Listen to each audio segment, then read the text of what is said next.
ہم اس وقت موجود ہیں یہاں غامدی صاحب کی اسٹڈی میں، اور میں یہ بھی بتاتا چلوں آپ کو ابتدا میں کہ چونکہ لاک ڈاؤن کی وجہ سے یہاں پر کوئی ٹیکنیکل عملہ ہمارے پاس موجود نہیں ہے، اور ہم اپنے طور پہ ہی موبائل فون اور باقی ایپس کے ذریعے اس کو کنٹرول کر رہے ہوتے ہیں، تو لائف کے اندر شاید یہ دقت آپ کو کبھی کبھی محسوس ہو۔ بہرکیف امید ہے میری آواز اس وقت صاف آ رہی ہوگی۔ ہم نے پچھلی 2 نشستوں میں غامدی صاحب داڑھی کے اوپر بہت تفصیل سے آپ کا نقطہ نظر جانا، قرآن مجید کی آیات، احادیث، لوگوں کے تاثرات، پھر جو اعتراض کیا جاتا ہے بالعموم آپ کے جو نقطہ نظر سے مختلف رائے رکھتے ہیں لوگ، 23 کے قریب اعتراضات زیر بحث ہیں۔ پہلی داڑھی تھی، گفتگو اس پہ بہت ہو گئی۔ میں یہ چاہتا ہوں کہ نئے موضوع کا آغاز ہو جو عورتوں کے پردے سے متعلق ہے، لیکن ابتدا میں چند وہ تاثرات جو لوگوں کی جانب سے موصول ہوئے ہیں وہ آپ کے سامنے رکھوں، اور چاہوں گا کہ مختصر کمنٹس آپ ان پہ کرتے جائیں اور پھر ایک خلاصہ اپنی پوری بات کا آپ کر دیں۔ پہلا سوال لوگوں نے پوچھا ہے کہ ٹھیک ہے قرآن مجید کی اس آیت کے تحت فطرت میں داڑھی شامل نہیں ہے، تو پھر ہم کوئی آدمی اگر اپنی بھویں کاٹ دے، اپنی پلکیں منڈوا دے، تو اس کو کس اصول پہ کہیں گے کہ تم اپنی فطرت تبدیل نہ کرو؟ اس سے یہ کہیں گے کہ تم ایک ناشائستہ حرکت کر رہے ہو۔ دنیا میں انسان جب جیتا ہے تو ایسا ہی نہیں ہے کہ وہ ہر وقت قاعدے ضابطے میں رہتا ہے۔ بہت سے لوگ ایسے انحرافات اختیار کرتے ہیں جن پر ہمیں توجہ دلانا ہوتی ہے۔ آدمی اپنے سر پہ راکھ ڈال لے، اپنے کپڑے پھاڑ لے، جیسے ملنگ قسم کے لوگ ہوتے ہیں اس طرح کی حیت بنا کے باہر نکل آئے تو اسے توجہ دلائی جائے گی کہ یہ تہذیب، ثقافت اور انسان کے شرف کے خلاف ہے۔ اللہ تعالیٰ نے آپ کو ایک شکل و صورت دی ہے، ایک شخصیت دی ہے، اس کی عزت کرنا سیکھیں۔ تو یہ بات کہیں گے، ہر چیز کو مذہبی کیوں بنایا جائے؟ ٹھیک ہو گیا۔ اچھا، ہم سے اگلا سوال یہ ہے کہ یہ صحابہ اکرام اگر داڑھی سنت کے طور پہ، دینی روایت کے طور پہ منتقل نہیں ہوئی، تو پھر کیا وجہ ہے کہ تمام صحابہ اکرام نے داڑھی رکھی، کسی نے نہیں منڈوائی، اور سب کے ہاں یہ بھی زیر بحث ہے کہ داڑھی کی لمبائی کتنی ہونی چاہیے؟ پھر اس کی کیا وجہ ہے؟ یہ کیسے معلوم ہوا تمام صحابہ نے؟ یعنی باقاعدہ کوئی سروے کیا گیا ہے، کوئی گفتگو ہوئی ہے، کوئی بیان دیا ہے انہوں نے؟ اس طرح کی بہت سی باتیں لوگ کہہ دیتے ہیں۔ اس زمانے کا عام رواج یہ تھا جس کی بنیاد پر قیاس کیا جاتا ہے۔ مشرکین نے بھی داڑھی رکھی ہوئی تھی، مجوس نے بھی داڑھی رکھی ہوئی تھی، اہل کتاب نے بھی داڑھی رکھی ہوئی تھی۔ خود رسالت میں آپ صلی اللہ علیہ وسلم نے جب توجہ دلائی ہے تو یہی کہا ہے کہ داڑھی موچھ کی حید کے بارے میں مجوس کے متکبرین، اسی طریقے سے مشرکین کے متکبرین، ایسے ہی اہل کتاب کے متکبرین یہ وضع بنا لیتے ہیں کہ بڑی بڑی مونچھیں رکھ لیتے ہیں اور چھوٹی داڑھی رکھ لیتے ہیں۔ میں یہ حدیث آپ کو پڑھ کے سنا چکا ہوں، تو آپ نے فرمایا کہ تمہیں ایسی وضع نہیں اختیار کرنی چاہیے۔ جب یہ بات کہی، ہر موقع پر کہا کہ خالف المجوس، خالف اہل الکتاب، خالف المشرکین، ان کی مخالفت کرو۔ انہوں نے ایک غلط حیت، غلط وضع اپنا لی ہے۔ تو داڑھی تو سبھی رکھتے تھے۔ آپ جانتے ہیں کہ مسیحی، یہودی، ابھی پچھلے زمانے تک سب داڑیاں رکھتے تھے۔ آپ تصویریں اٹھا کے دیکھ لیں، داڑھی تو کارل مارکس کی ہمارے ہاں کی داڑیوں سے بھی بڑی تھی۔ تو اس لیے اس سے کیا استدلال کیا جاتا ہے؟ ٹھیک۔ اچھا، ہم سب اگلا سوال یہ آیا کہ یہ بات تو طے ہے کہ دین میں رسول اللہ صلی اللہ علیہ وسلم سے محبت، آپ سے تعلق، آپ کو سب چیزوں سے عزیز سمجھنا، یہ سب سے اولین تقاضا ہے، تو کیا اس کا ایک ضمنی پہلو یہ نہیں نکلتا کہ جیسے آپ کی حیت تھی ویسے ہی آپ سے محبت کرنے والا ایک آدمی لازماً وہ بنائے حیت، داڑھی رکھے؟ لفظ لازماً آپ کیسے بول سکتے ہیں؟ یعنی دین جو آپ نے دیا ہے اس میں بھی ہر چیز لازم نہیں ہے۔ کچھ چیزیں لازم کی گئی ہیں جن کو ہم فرض کہتے ہیں، واجب کہتے ہیں۔ کچھ چیزیں دین میں پسندیدہ ہوتی ہیں، مستحبات ہیں، اچھی ہیں۔ تو نبی صلی اللہ علیہ وسلم کی محبت میں کوئی اقدام اگر آپ کرتے ہیں تو یہ اقدام جو ہے پسندیدہ ہوگا، ہم اس کی تحسین بھی کر سکتے ہیں، لیکن اس کو بھی ہوش گوش کے ساتھ ہونا چاہیے۔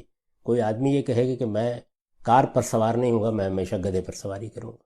کوئی شخص یہ کہے کہ رسالت میں آپ صلی اللہ علیہ وسلم نے بدر کا مارکا لڑا، احد کا مارکا لڑا، تیر تفنگ کے ساتھ لڑا، بلکہ روایتوں میں دجال کے خلاف بھی جنگ تیر تلواری سے بیان ہوئی ہے، تو ہم یہ سب اسلحے جو بنا رہے ہیں اس کی فیکٹریاں بند کر دیں اور ان کو خریدنا ختم کر دیں۔ ہماری افواج اب تیر تفنگ سے میدان میں اترا کریں گی اور انشاءاللہ اللہ کی مدد حاصل ہو جایا کرے گی۔ تو یہ استدلال ٹھیک ہوگا؟ تو یہ دیکھنا پڑتا ہے کہ آپ جو کام کر رہے ہیں وہ کس درجے میں ہے۔ پھر یہ ہے کہ محبت کو آپ دین کیسے بنا سکتے ہیں؟ محبت ایک جذبہ ہے، اس کا اظہار ہوتا ہے۔ جو محبت دین میں مطلوب ہے وہ رسالت میں آپ صلی اللہ علیہ وسلم نے بھی اور اللہ تعالیٰ نے بھی واضح کر دی ہے کہ جب آپ کے سامنے کوئی ایسی چیز آئے جس کو اللہ کا رسول دین قرار دے رہا ہے، اس کا مطالبہ کر رہا ہے، تو اس کے مقابلے میں ایک بندہ مومن کو نہ اپنی جان عزیز ہونی چاہیے نہ اپنا مال عزیز ہونا چاہیے۔ جب اللہ کے رسول کی طرف سے یہ مطالبہ سامنے آ جائے، یہ چیز ہے جو دین میں بیان کی گئی۔ ٹھیک۔ اچھا، ایک اور سوال ہم سے بھی موصول ہوا کہ بعض لوگوں کو، مثلا بعض فوجی ہوتے ہیں، ان کو بعض منصبی تقاضوں کے تحت خاص حیت اپنانے کا کہا جاتا ہے. مثلا واگھا بارڈر پہ جو لوگ ہیں انہوں نے لمبی لمبی مونچھیں رکھی ہوئی ہوتی ہیں، تو وہاں پر، اور وہ مونچھیں یقینی طور پر روپ کے لیے ہی ہیں جب وہ سامنے کھڑے ہوئے ہیں، تو اس صورتحال میں کیا ان کا حکم ہوگا؟ اس کے لیے خود دین میں یہ چیز موجود ہے کہ جو عام احکام ہوتے ہیں ان میں اگر کوئی ضرورت پیش آ جاتی ہے تو استثناء کے اصول ہے. رسالت مآب صلی اللہ علیہ وسلم نے حج کے موقع کے اوپر، آپ جانتے ہیں کہ صحابہ سے یہ کہا کہ ہم رمل کریں گے، یعنی جب طواف کر رہے ہوں گے تو اس طرح کندھے اچکا کر اپنی شان کا اظہار کرتے ہوئے چلیں گے، اس لیے کہ مشرکین نے اس موقع کے اوپر طنز و تاریص کی کچھ باتیں کی تھیں صحابہ اکرام کے بارے میں. جنگ کے میدان میں بعض اوقات یہ ضروری ہوتا ہے کہ آپ اپنی شان، اپنے وقار کا اظہار کرتے ہیں، تو اس طرح کی چیزیں مستثنیات سے متعلق ہوتی ہیں، ان کو وہیں رکھنا چاہیے، ان کو آپ عام قانون نہیں بنا سکتے. بالکل ٹھیک ہو گیا. اچھا ہم صاحب، اگلا سوال جو ہے وہ اس حوالے سے یہ آیا ہے کہ جب ہم یہ کہتے ہیں کہ داڑھی دین نہیں ہے، تو ایک صاحب نے سوال پوچھا ہے کہ اگر رسول اللہ صلی اللہ علیہ وسلم اس کو دین بنانا چاہتے تو وہ کیا طریقہ کار اختیار کرتے؟ یعنی رکھی ہوئی تو انہوں نے تھی، اگر اس کو دین بنانا چاہتے تو کیا مختلف کام کرتے جس سے بطور سنت دین بن کے سامنے آ جائے؟ میں یہ سوال کرتا ہوں، اگر رسالت میں آپ صلی اللہ علیہ وسلم امامہ پہننے کو دین بنانا چاہتے، اگر آپ تہمت باندھنے کو دین بنانا چاہتے، اگر آپ تلوار سے جنگ کرنے کو دین بنانا چاہتے، تو پھر کیا کرتے؟ یہی کرتے نا کہ پھر سب لوگوں کو بتاتے کہ یہ دین ہے، ایک ایک شخص پر اس کو واضح کرتے، کیونکہ ایک چیز دینی ہے دیکھنے میں، جیسے نماز ہے تو اس میں تو کچھ کہنے کی ضرورت نہیں، آپ عمل کر دیجئے، واضح ہو گیا کہ یہ دین ہے.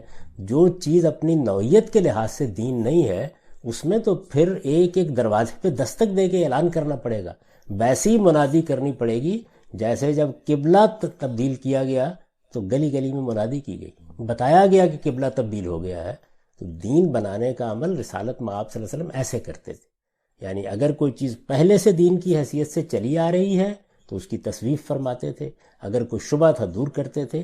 پھر یہ کہ اس سے متعلق تحدید ہوتی تھی کہ دیکھو یہ کام نہیں کرنا، یہ بتاتے آپ کبھی داڑھی نہیں منڈوانی تم نے، کبھی بال نہیں کتروانے، یہ سب باتیں پھر منفی انداز میں بھی کہی جاتی، کبھی نہیں کہیں آپ. ٹھیک، بالکل سمجھ میں آتی ہے بات. اچھا اگلا سوال ہم سبھی موصول ہوا ہے کہ پھر اگر کوئی شخص داڑھی رکھتا ہے تو ہم اس کو کس اصول پہ کہیں گے کہ داڑھی ایک مشت سے زیادہ نہیں ہونی چاہیے؟ میں تو نہیں کہوں گا، یعنی میرے نزدیک یہ بے معنی سی بات ہے. جب ایک چیز کا تعلق دین سے نہیں ہے تو ایک آدمی اپنے ذوق کے لحاظ سے، اپنی وضاقتہ کے لحاظ سے جیسی داڑھی چاہے رکھے، چھوٹی رکھ لے، بڑی رکھ لے، یہ بحثیں ہی بالکل بے معنی ہیں، ان کی کوئی حقیقت نہیں ہے. جب دین میں کوئی چیز متعین کی جاتی ہے تو اللہ کے پیغمبر اسے ہمارے اجتہادات پر اس طرح نہیں چھوڑتے، پھر وہ بتاتے ہیں کہ آپ نے رکھنی ایسے ہے، یہ اہتمام کرنا ہے. یہ چیزیں چونکہ زیر بحث ہی نہیں ہیں، ان کو لوگوں نے استنباط کر کے زیر بحث موضوع میں داخل کر دیا. ٹھیک. اچھا ہم صاحب، ایک بڑا دلچسپ ہے، ایک سرکاری ملازم ہے، وہ یہ کہتے ہیں کہ میں نے اس نیت سے داڑھی رکھی ہوئی ہے کہ کوئی بندہ آ کر مجھے دیکھ کر کوئی غلط کام نہ کہہ سکے، تو یہ کیسا ہے؟ دیکھیے، ہر آدمی کی اپنی ایک حکمت عملی ہے. اگر انہوں نے اپنے لیے یہ حکمت عملی اختیار کی ہے اور اس میں انہیں کامیابی ہوتی ہے تو مجھے آپ کو کیا اعتراض کا حق ہے؟ ٹھیک. اچھا ایک صاحب نے پوچھا ہم سب، کیا حضور کی محبت میں داڑھی رکھنے کے نتیجے میں آخرت میں بھی کوئی اجر ملے گا ہمیں؟ دیکھیے، جو کام بھی آپ اللہ کے پیغمبر کی محبت میں کرتے ہیں اللہ تعالیٰ اس کو پسندیدگی کی نگاہ سے دیکھیں. لیکن میں نے پہلے بھی توجہ دلائی کہ آپ کو وہی کام کرنے چاہیے کہ جو آج کے تمدن میں کرنے موزوں ہوں. اس کی مثالیں دی ہیں میں نے. داڑھی آپ نے رکھ لی، کوئی فرق نہیں پڑے گا، رکھ لیں. لیکن اگر آپ یہ کہیں کہ میں اب تہمت باندھ کے فوج میں جاؤں گا اس لیے کہ یہی سنت ہے، میں گدھے پر سواری کروں گا اس لیے کہ یہی سنت ہے، تو یہ آپ دین کے ساتھ بھی مذاق کریں گے. اور میں یہاں ایک چیز کی طرف توجہ دلا دوں، اور وہ یہ ہے کہ جو چیز دین میں ہے اور آپ اس کو دین سے نکالتے ہیں، جس طرح وہ ایک بڑا جرم ہے، اس طرح جو چیز دین میں نہیں ہے اس کو دین میں داخل کرتے ہیں، یہ اس سے بھی بڑا جرم. یہ اللہ تعالیٰ نے یہ بتایا ہے قرآن مجید میں کہ یہ افتراء علی اللہ بن جاتا ہے، یہ اللہ پر جھوٹ باندھنا ہے. یعنی اللہ کا کام ہے نا دین دینا، تو جب آپ نے اپنی طرف سے کوئی دین بنا کے چیز دین میں داخل کر دی تو یہ کیا چیز ہے؟ یہ وہی چیز ہے جس کو قرآن مجید میں بیان کیا جاتا ہے کہ تقولون علی اللہ ما لا تعلمون، تم اللہ تعالیٰ کی نسبت سے جھوٹ باندھ رہے ہو. تو اس میں بڑی احتیاط کی ضرورت ہوتی ہے. جس طرح دین کے اندر کوئی چیز ہے اسے نکالنے کے لیے برسوں آپ کو غور کرنا چاہیے کہ آپ کہیں غلطی نہ کھا جائیں، اسی طرح داخل کرنے کے لیے بھی اس سے زیادہ غور کرنا چاہیے، کیونکہ یہ پھر بدعت ہو جائے گی۔ تو اس لیے ہمیشہ اس معاملے میں متنبع رہنا چاہیے۔ اجتہاد میں غلطی ہو سکتی ہے، وہ غلطی کو اللہ معاف کرتا ہے، لیکن بڑی احتیاط سے یہ باتیں کرنی چاہیے۔ یہ اس طرح کے معمولی قسم کے استدلالات کی بنیاد پر نہیں کہی جا سکتی۔ ٹھیک۔ اچھا علامہ صاحب، ایک کمنٹ یہ موصول ہوا ہے کہ کہتے ہیں ایک صحابی کی داڑھی تھی اور صرف ایک بال تھا، تو انہوں نے وہ بال بھی جب کٹوا دیا تو رسول اللہ صلی اللہ علیہ وسلم نے ان کی طرف دیکھنا چھوڑ دیا، اس کی کیا یہ ذرا آپ اس روایت کی تحقیق کر کے مجھے بتائیے گا کہاں پائی جاتی۔ اس طرح کے بہت سے قصے ہیں، لوگ بیان کرتے رہتے ہیں۔ ٹھیک۔ اچھا ہم سب ایک دو تین اور سوال ہیں اسی سے متعلق، پھر ہم انشاءاللہ اس خلاصے کی طرف بڑھیں گے۔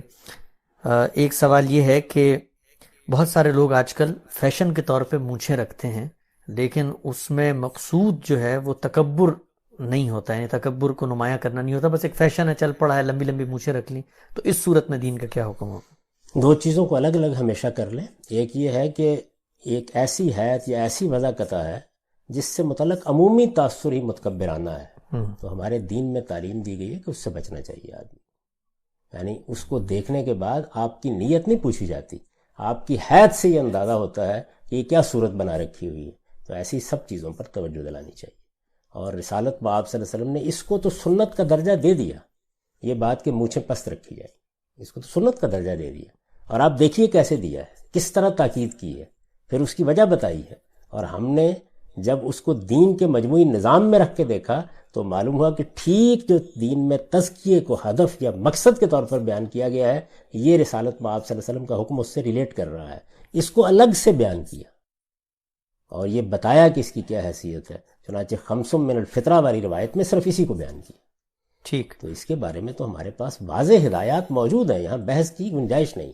ٹھیک۔ اچھا خان صاحب، ایک سوال یہ آیا ہے کہ اگر کوئی افسر اپنے ماتحت کو داڑھی منڈوانے کا حکم دے کسی ضرورت کے تحت، ایک اور مثلا ضرورت آج کل جینین سامنے آئی ہے، وہ یہ کہتے ہیں کہ ڈاکٹرز جو ہیں جس وقت ماسک پہنتے ہیں کرونا وائرس کے ضمن میں، تو ان کی داڑھی اگر بہت بڑی ہو تو وہ ماسک کور نہیں کر پاتا، تو اس طرح کی صورتحال میں کوئی اس طرح کا حکم دیا جا سکتا ہے؟ دیکھیے جی، میرے نزدیک تو چونکہ یہ کوئی دین کا مسئلہ نہیں ہے، اس لیے اس طرح کی ساری ہدایات کی جا سکتی ہیں، لیکن وہ آدمی جو اس کو دین کا حکم سمجھتا ہے اس کے لیے تو بڑا مسئلہ پیدا ہوگا نا، وہ کیا کرے گا؟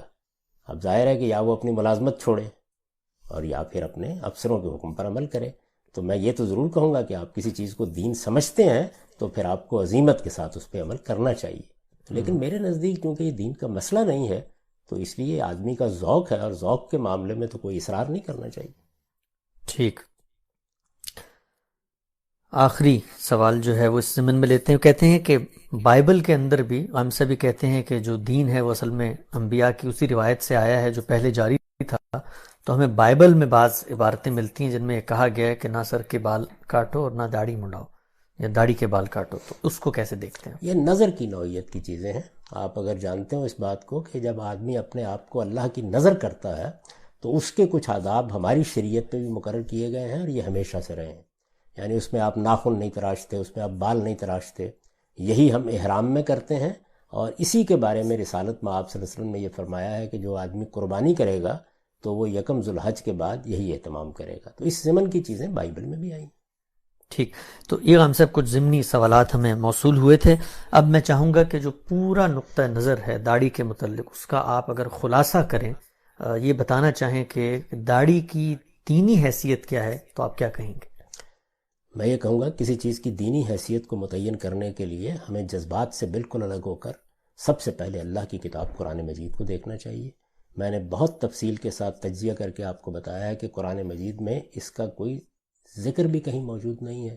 یہ بات کہ فلاں پیغمبر نے داڑھی رکھی ہوئی تھی، یہ داڑھی کے حکم کو بیان کرنے کا اسلوب نہیں ہوتا، یہ تو ایک بیان واقعہ ہے، اور اس طرح کا ذکر کہیں بھی آ سکتا ہے۔ کوئی چیز بھی کسی جگہ اس ذیل کی بیان نہیں ہوئی۔ جن لوگوں نے بعض آیات سے ضمنی استدلال کیا اس کی غلطی ہم نے واضح کر دی اور یہ بتایا کہ اس میں انسان کی وہ فطرت زیر بحث ہے جو دین کی بنیاد بنتی، یعنی تزکیہ، یعنی اخلاقی تطہیر، یعنی اللہ کا تصور، یعنی ربوبیت کا اقرار، وہ چیزیں ہیں جو وہاں زیر بحث ہیں۔ اسی طرح سے اگر اس کے تحت بھی کچھ چیزوں کو دیکھنا ہے فطرت کی حیثیت سے تو یہ دیکھا جائے گا کہ مجھے خدا نے مرد بنایا ہے، کسی کو عورت بنایا ہے، اسے اپنی اس حیثیت کو تبدیل کر کے اللہ تعالیٰ کے ساتھ سرکشی نہیں اختیار کرنی چاہیے۔ ہمیں کچھ اللہ تعالیٰ نے بال اگائے ہیں، ان میں سینے پر بھی ہوتے ہیں، جسم کے دوسرے حصوں پر بھی ہوتے ہیں، زیر ناف بھی ہوتے ہیں، سر پر بھی ہوتے ہیں. ان کی تراش خراش کیا رکھنی ہے کیا نہیں رکھنی، یہ انسان کے ذوق پر چھوڑ دیا گیا ہے. اس کا فطرت کے انحراف سے سرے کوئی تعلق ہی نہیں ہے. تو اس کی غلطی واضح کی گئی. اور پھر یہ بتایا گیا کہ جو سنت ہوتی ہے، یعنی جس کو رسالت میں آپ صلی اللہ علیہ وسلم دین کی حیثیت سے جاری کرتے ہیں، اور وہ پیغمبروں سے چلی آ رہی ہوتی ہے، آپ اس میں اضافہ بھی کرتے ہیں، ترمیم بھی کرتے ہیں، اس میں بھی اس کا کوئی ذکر نہیں ملتا. رسالت میں آپ صلی اللہ علیہ وسلم کی طرف سے اس میں کوئی اس نوعیت کی بات نہیں کہی گئی، نہ کبھی صحابہ کرام نے اس حیثیت سے اس کو منتقل کیا ہے. کچھ روایات ہیں، ان روایات میں رسالت میں آپ صلی اللہ علیہ وسلم نے بعض صحابہ کو بعض چیزوں کی طرف توجہ دلائی ہے، اس کو لوگوں نے غلطی سے سمجھا ہے کہ یہ داڑھی رکھنے کا حکم ہے. جب ان سب روایتوں کو آپ جمع کرتے ہیں تو معلوم ہوتا ہے کہ دو طرح کی چیزیں پائی جاتی ہیں. یعنی ایک یہ کہ وضع قطع کے ذیل میں اہل کتاب نے مثلا، جیسے میں نے ابو امامہ باہلی کی روایت آپ کے سامنے پیش کی اور بیان کیا، ایک بدعت اختیار کر لی تھی، تو آپ نے اس کی اصلاح کی کہ یہ بدعتیں، یعنی جوتے پہننے کے بارے میں، موزے پہننے کے بارے میں، داڑھی رنگنے کے بارے میں، تو آپ نے فرمایا کہ ان بدعتوں میں ان کی مخالفت کیا کرو، یہی پیغمبروں کا کام ہے. اور اسی طریقے سے یہ معلوم ہوتا ہے کہ مجوس میں بھی، اہل کتاب میں بھی اور مشرکین میں بھی متکبرین، لیڈر قسم کے لوگ ایسی وضع قطع بناتے تھے. اس کو خود حضور نے بیان کر دیا کہ چھوٹی چھوٹی داڑھی رکھ لیتے ہیں، بڑی بڑی مونچھیں رکھ لیتے ہیں. تو اس کو آپ نے پسند نہیں فرمایا اور یہ کہا کہ یہ متکبرانہ وضع قطع کی چیز ہے. یہ متکبرانہ وضع قطع کی چیز ہے، اس کو ہم نے دین کے اصول سے سمجھا. یعنی یہ جانا کہ رسالت میں آپ صلی اللہ علیہ وسلم اس پر تبصرہ فرما رہے ہیں اور یہ کہہ رہے ہیں خالف المشرکین، خالف اہل الکتاب، خالف المجوس، یعنی ان کی مخالفت کرو. تو داڑیاں تو وہ رکھے ہوئے ہیں، مجھے بھی رکھے ہوئے ہیں، ان کی وضع قطع کیسی ہے؟ وہ متکبرانہ وضع قطع ہے. اس کے نتیجے میں تطہیر کے تقاضوں پر کوئی فرق پڑتا ہے تو پیغمبر اس کی اصلاح کرتے ہیں. اور اصولی طور پر ہم نے توجہ دلائی کہ دین کا مقصد تزکیہ ہے، یہ اللہ تعالیٰ نے متعین کر دیا ہے. اس کے ہر حکم کا ریلیشن اس مقصد کے ساتھ متعین کرنا پڑے گا. اور تزکیہ کا مطلب کیا ہے؟ یہ کہ ہم تطہیر کریں، ہم پاکیزگی اختیار کریں. چنانچہ میں نے آپ کو بتایا کہ جب بھی دین کا آپ استقصاء کرتے ہیں اور اس کے احکام کو دیکھتے ہیں، وہاں احکام زیر بحث ہیں. یعنی ایک تو ایمان اور عقائد کی چیزیں ہیں نا، وہ الگ ہیں. دین کے احکام کا جب آپ استقصاء کرتے ہیں تو آپ کو معلوم ہوتا ہے کہ اس میں عبادات ہوتی ہیں، اس میں طہارت بدن کے احکام ہوتے ہیں، اس میں طہارت خور و نوش کی چیزیں ہوتی ہیں کہ طیبات کھاؤ گے، خبائث سے اجتناب کرو گے، اور اس میں اخلاق کی تطہیر، اخلاق کے تزکیے کے احکام ہوتے ہیں. تو ہر چیز وہاں ہوگی. مونچھوں کو پست رکھنا یہ طہارت کے لیے بھی ضروری ہے اور یہ متکبرانہ احساس کو ختم کرنے کے لیے بھی ضروری ہے. اور اس معاملے میں جو رسالت میں آپ صلی اللہ علیہ وسلم نے دو پوری باتیں کہی ہیں، جب ان کو آپ بالکل ٹھیک رکھ کے دیکھتے ہیں تو اس سے بھی یہی مدعا ہے کہ لوگ داڑھی رکھیں گے. مرد داڑھی رکھتے تھے، ایک لمبے عرصے تک سبھی لوگ داڑھی رکھتے رہے ہیں. یعنی تصور بھی نہیں تھا کہ داڑھی نہیں رکھی جائے گی. عام طور پر چند لوگ ہوتے تھے جو داڑھی منڈواتے تھے، ورنہ داڑھی رکھی جاتی تھی. تو اس داڑھی کی اور مونچھ کی وضع قطع کیسی ہونی چاہیے؟ آپ نے بال رکھے ہیں تو کیسے رکھنے چاہیے؟ آپ نے لباس پہنا ہے تو کیسا پہننا چاہیے؟ تو یہ چیز ہے جو حدیثوں میں زیر بحث ہے. اس کو لوگوں نے داڑھی رکھنے کا حکم سمجھ لیا اور یہی وجہ ہے کہ ہمارے ہاں ہمارے جلیل القدر ائمہ میں امام شافعی اس کو ایسے نہیں لیتے. ٹھیک.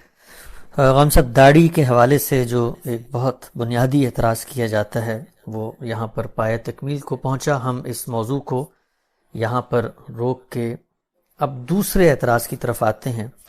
اور میرا احساس یہ ہے کہ جس طریقے سے داڑھی ایک بہت ہی حساسیت رکھتی ہے مسلمت امہ کے نزدیک مردوں کی حیثیت سے، اسی طرح سے جو دوسرا مسئلہ ہے وہ ہے عورتوں کے پردے سے متعلق. تو اس حساسیت کا آپ ذکر کرتے ہیں صرف بر صغیر میں. اچھا، میں نے آپ سے عرض کیا کہ جہاں جہاں شفافیں ہیں وہاں اس طرح کی کوئی حساسیت نہیں ہے. آپ جائیں مراکش میں، آپ جائیں مصر میں، آپ کو مساجد کے ائمہ ملیں گے جن کی کوئی داڑھی نہیں ہے. اور دنیا کی اقوام میں عرض کر چکا ہوں کہ ایک بہت بڑی تعداد ہے، یعنی ایک دو نہیں، چار پانچ نہیں، کروڑوں کی تعداد میں ہے جن کی داڑھی ہوتی ہی نہیں. تو ان کے حساسیت بھی نہیں ہے، تو اس وجہ سے یہ ہوتا نہیں اس طریقے سے. ٹھیک. تو ہم سب عورتوں کے پردے کے حوالے سے ہم گفتگو کا آغاز کرتے ہیں. کوشش ہماری یہی ہے کہ اسی ترتیب سے چلیں، قرآن مجید کی آیات، پھر احادیث، اور پھر لوگوں کے معاشرتی اور تہذیبی تاثرات. لیکن میں ابتدا میں ایک پرسیپشن جو ہے اس کو آپ تک منتقل کرنا چاہتا ہوں، اور میں چاہتا ہوں کہ اس کو آپ، ویسے تو آپ بہت حوصلے سے چیزوں کو سنتے ہیں، لیکن میری خواہش یہ ہے کہ جو لوگوں کے تاثرات ہیں، جذبات ہیں، وہ میں آپ تک پہنچاؤں، اور میں نے بہت کوشش کی کہ وہ میں کیسے پہنچاؤں ان چیزوں کو سامنے رکھتے ہوئے. تو مجھے مولانا مودودی کی کتاب پردہ میں سے ایک اقتباس ملا، تو مجھے لگا کہ وہ بالکل وہی تاثر بیان کرتے ہیں جو لوگ آپ کی پردے کی آراء کے بارے میں سمجھتے ہیں. میں 1 منٹ میں وہ پڑھ دیتا ہوں. مولانا یہ کہتے ہیں کہ 19ویں صدی کے آخری زمانے میں آزادی نسواں کی جو تحریک مسلمانوں میں پیدا ہوئی ہے، اس کے اصلی محرک یہی جذبات اور رجحانات تھے. بعض لوگوں کے شعور خفی میں یہ جذبات چھپے ہوئے تھے اور ان کو خود بھی معلوم نہ تھا کہ دراصل وہ کس تحریک کی طرف اپنی توجہات کو لے کے جا رہے ہیں. یہ لوگ اپنے نفس کے دھوکے میں مبتلا تھے اور بعض کو خود اپنے جذبات کا بخوبی احساس تھا، مگر انہیں اپنے اصلی جذبات کو ظاہر کرتے شرم آتی ہے. مولانا آگے لکھتے ہیں کہ یہ خود تو دھوکے میں نہ تھے، لیکن انہوں نے دنیا کو دھوکے میں ڈالنے کی کوشش کی.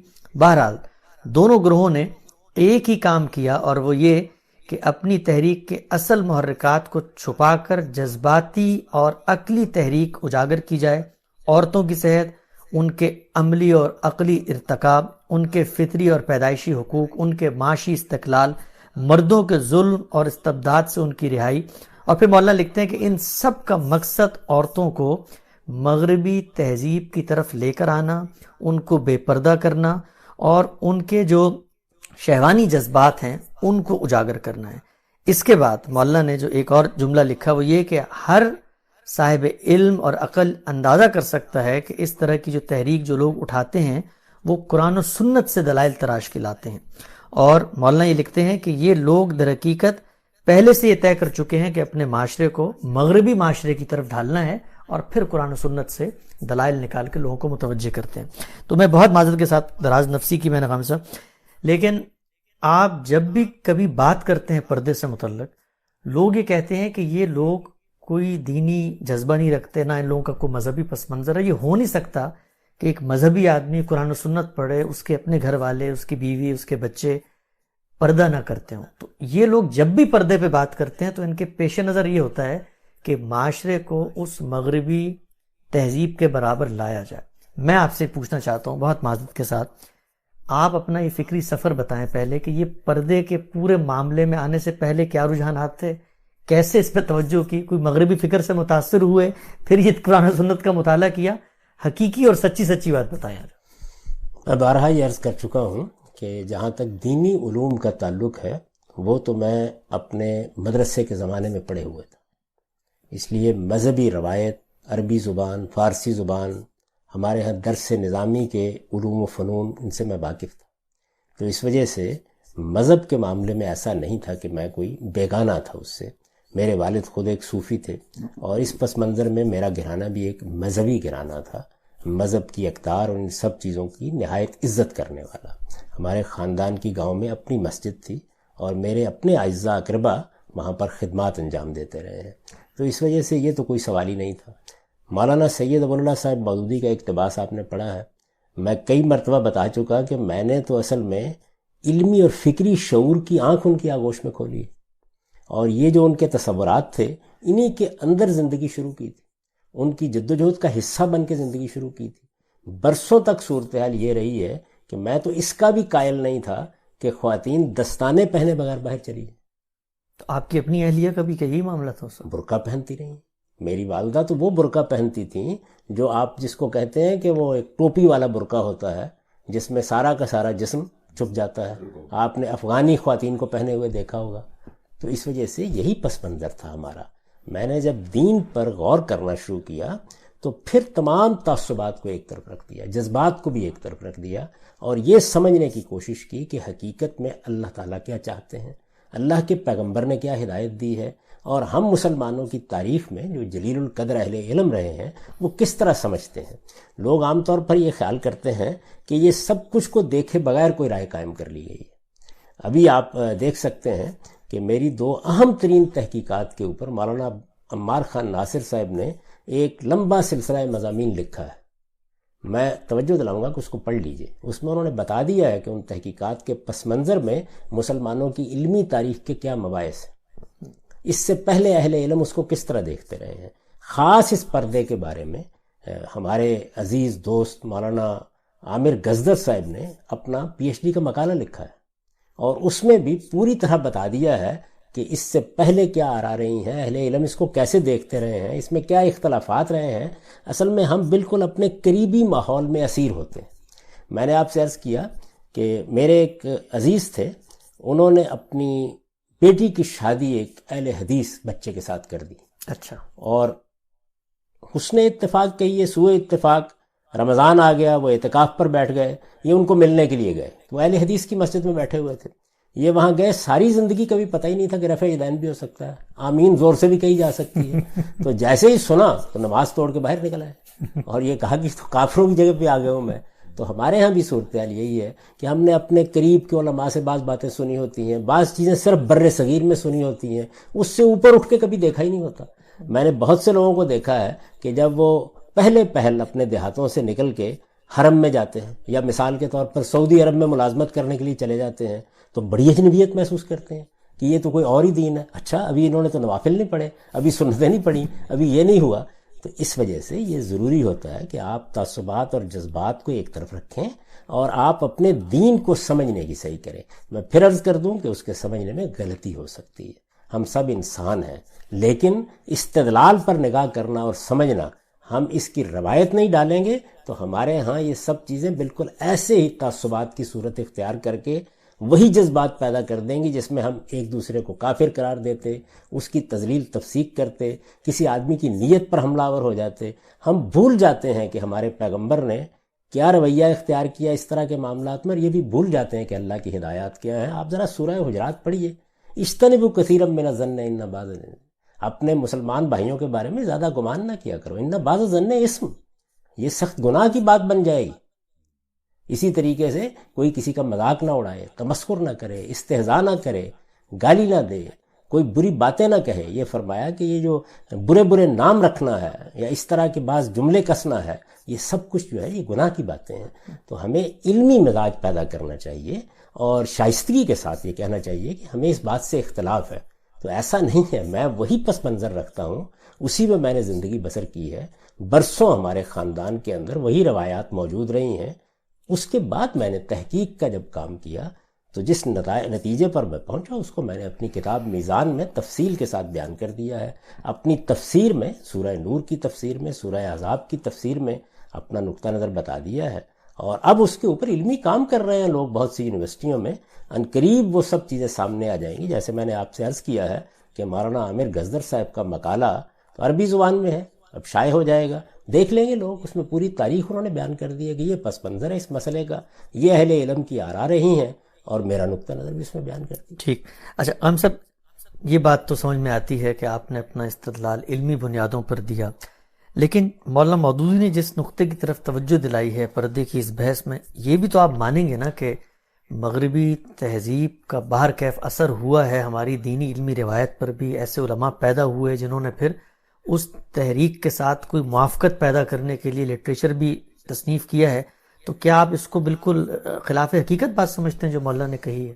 ایسے کیوں کہا جائے؟ دیکھیے مفتی محمد عبدہو ہیں، رشید رضا ہیں، سر سید احمد خان ہیں، اسی طرح مولانا سید ابواللہ صاحب مودودی ہیں، شبلی نعمانی ہیں، مولانا امین حسن اصلاحی ہیں، مولانا ابوالکلام آزاد ہیں، بڑے جلیل القدر اہل علم ہیں، اسی طرح شیخ غزالی ہیں مثال کے طور پر، اخوان کے لوگوں میں سے سید قطب ہیں۔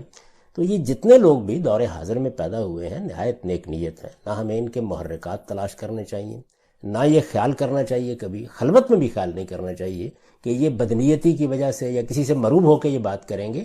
ایک صاحب علم بعض اوقات کسی مسئلے کی طرف متوجہ ہوتا ہے حالات کی تبدیلی سے۔ یعنی میں نے اس کی مثال دی تھی کہ اس سے پہلے تصویر کوئی مسئلہ ہی نہیں تھی، اس وجہ سے لوگوں نے جو بات سمجھی تو یہ خیال کرتے رہے۔ یعنی مولانا سید ابواللہ صاحب مودودی نے، آپ تفہیم القرآن میں دیکھیے، یہ کہا تصویر حرام مطلق ہے، اور اس میں کوئی فرق نہیں کیا، یعنی وہ منہ قلم سے بنی ہوئی ہے، وہ کیمرے پر آ رہی ہے، وہ کسی بھی نوعیت کی تصویر ہے۔ لیکن آپ دیکھیں وقت کے ساتھ اب کون عالم بھی رہ گیا ہے کہ جو تصویر نہیں کھنچواتا؟ فیس بک پر دیکھ لیجئے، دوسری جگہوں پر دیکھ لیجئے۔ تو اس طرح کی بہت سی چیزیں ایسی ہیں کہ جو جس وقت شروع ہوتی ہیں تو ایسا ہی رد عمل ہوتا ہے۔ لیکن یہ تصویر کے بارے میں تبدیلی آئی کیسے؟ یعنی یہ بحثیں کیسے پیدا ہوئیں کہ یہ وہ منہ قلم والی تصویر نہیں ہے، چلیے یہ تو کیمرے کی تصویر ہے، یہ تو اپنی جگہ مستحکم نہیں ہوتی، اس طرح کی چیزیں آپ نے کیوں نکالی؟ کیا وجہ ہے؟ اس کی وجہ یہ ہے کہ تصویر علم کا ذریعہ بن گئی، ابلاغ کا ذریعہ بن گئی، اخبار کا ذریعہ بن گئی، پاسپورٹ کی بنیاد بن گئی، شناختی کارڈ کی بنیاد بن گئی۔ ہر جگہ تصویر کا اتنے بڑے پیمانے پہ شیوع ہوا کہ آپ غور کرنے کے لیے مجبور ہو گئے۔ تو یہ بسا اوقات ہوتا ہے۔ پھر میں اس سے آگے بڑھ کے پوچھوں گا، سوال یہ ہے کہ یہ جو جتنی بحث ہوئی ہے اسلامک بینکنگ کی، یہ آسمان پر بیٹھے ہوئے ہو گئی ہے۔ ایک پورا کا پورا انسٹیٹیوشن وجود میں آ گیا، اس انسٹیٹیوشن نے دنیا کی معیشت کا احاطہ کر لیا، اس احاطے کے نتیجے میں سوالات پیدا ہو گئے۔ تو بسا اوقات دنیا میں آنے والی تبدیلیاں آپ کو تحقیق کی طرف متوجہ کرتی ہیں، یعنی اس سے پہلے آپ نے غور نہیں کیا ہوتا، تو آپ پلٹ کے دیانتداری کے ساتھ دیکھتے ہیں کہ جو بات ہم کہہ رہے تھے کہیں ہم اپنی انٹرپریٹیشن میں غلطی تو نہیں کر رہے تھے، اس کی غلطی واضح ہو جاتی ہے۔ بالکل ٹھیک ہے۔ اچھا غام صاحب، بڑی تفصیل سے آپ نے اس حساس چیز کو بھی گفتگو میں لے کر آئے۔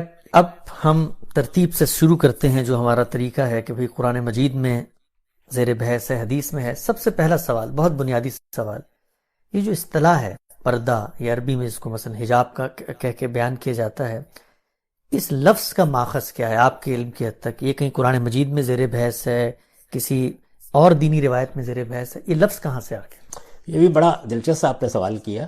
یعنی یہ پردہ، حجاب، عربی میں حجاب کہتے ہیں نا اس کو، یہ جس طرح کہ ہمارے ہاں ایک فقہی چیز یا ایک شریعت کا حکم سمجھ کے بیان کیا جاتا ہے، دین کا پورا ذخیرہ اس سے بالکل خالی ہے۔ اچھا۔ نہ یہ قرآن مجید میں اس لحاظ سے زیر بحث آیا ہے، نہ یہ کسی حدیث میں اس لحاظ سے زیر بحث آیا ہے۔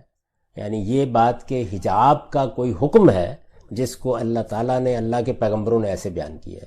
قرآن مجید میں یہ لفظ کہاں استعمال ہوا ہے؟ وہ جو گھر کے دروازے پر پردہ ڈالتے ہیں اس کے لیے استعمال ہوا ہے، من ورائے حجاب۔ یعنی یہ جو حجاب کا تصور اب ہمارے ہاں ہے، یا پردے کی اصطلاح جو عام طور پر بولی جاتی ہے، یہ قرآن مجید کی اصطلاح نہیں ہے، یہ حدیث کی اصطلاح نہیں ہے۔ اس لیے میں نے یہاں بھی دیکھیے یہ توجہ دلائی اپنی کتاب میزان میں کہ صحیح تعبیر یہ نہیں ہوگی، یعنی پردے کے احکام، پردے کا حکم، یہ تو ہمارے ہاں ایک اجنبی چیز ہے ہی نہیں۔ ہمارے علم میں جو چیز بیان ہوئی ہے قرآن مجید میں وہ کیا ہے؟ وہ حقیقت میں یہ ہے کہ مرد و زن کے اختلاط کے موقع پر، یعنی جب عورتیں اور مرد اکٹھے ہوں تو کن آداب کا لحاظ رکھنا چاہیے، آپ جس کو ایٹیکیٹس کہتے ہیں۔ تو اسی وجہ سے میں نے جو عنوان قائم کیا ہے اپنی کتاب میزان میں، وہ مرد و زن کے اختلاط کا عنوان ہے۔ یہ بھی ایک آپ یوں سمجھیے کہ اصلاح کی ہے تصور میں، کہ ہم ایک چیز کو بیان کر رہے ہیں تو خواتین کو آپ وہ پیغام دے رہے ہیں جو ان کے لیے قرآن میں ہے ہی نہیں۔ یعنی ان کو، خواتین ہیں، مرد ہیں، تو ان کو پیغام یہ دیجئے کہ اگر وہ مہذب زندگی بسر کرنا چاہتی ہیں یا چاہتے ہیں تو اللہ تعالیٰ نے ملنے جلنے کے یہ آداب بتائے۔ تو جب آپ اس جگہ سے بات کرتے ہیں تو بات ان کی سمجھ میں آتی ہے۔ لیکن اگر آپ پردے کا لفظ بولتے ہیں تو اس کا لازمی نتیجہ یہ نکلتا ہے کہ عورتوں کو تو باہر نکلنا ہی چاہیے، ان کے لیے تو اصل دائرہ عمل ان کا گھر ہے، ان کو اسی میں بند رہنا چاہیے۔ کسی ضرورت کے وقت باہر نکلیں تو نکلیں، باہر بھی نکلیں تو پھر اصل میں تو ان کو اسی طرح کا برقع پہننا چاہیے جس طرح کا میں نے اپنی والدہ کے بارے میں آپ کو بتایا۔ تو یہ تصور اس سے پیدا ہوتا ہے۔ کیا یہ تصور دین میں ہے؟